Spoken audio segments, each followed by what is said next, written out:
Hello అండి, అందరికి నమస్కారం. Welcome to Crick signatures YouTube channel.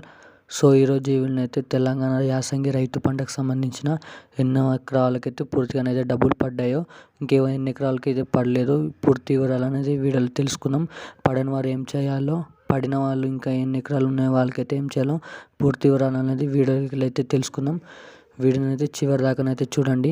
ఎవరైనా మన ఛానల్ని మొదటిసారిగా వచ్చినట్టయితే ఖచ్చితంగా సబ్స్క్రైబ్ చేయండి, లైక్ చేయండి, షేర్ చేయండి. చాలామంది వీడియోలు చూస్తున్నారు కానీ సబ్స్క్రైబ్ చేయడం లేదు. ఖచ్చితంగా ఛానల్ అయితే సబ్స్క్రైబ్ చేసుకుని పక్కనున్న గంటనైతే ఆన్లో పెట్టుకోండి. సో అప్పుడే మరిన్ని లేటెస్ట్ అప్డేట్స్ అనేది అందరికంటే అయితే ముందుగా తెలుసుకోవచ్చు. సో వీడియోలోకి వెళ్ళి చూసినట్టయితే తెలంగాణ రాష్ట్రంలోనైతే రైతు బంధుకు సంబంధించిన యాసంగి రైతు పంటకు సంబంధించిన చాలామంది అకౌంట్లోనైతే 1 ఎకరం నుంచి 10 ఎకరాల వరకు అయితే డబ్బు అనేది పడలేదు. వాళ్ళకు కూడా చాలామందికి అయితే అనుకుంటున్నారు పడతాయో పడవో అని. కానీ జనవరి లోపు అయితే ఆ రైతు పంటకు సంబంధించిన డబ్బులు అనేవి అందజేస్తామని అయితే పంపిస్తామంటే చెప్పడం అయితే జరిగింది.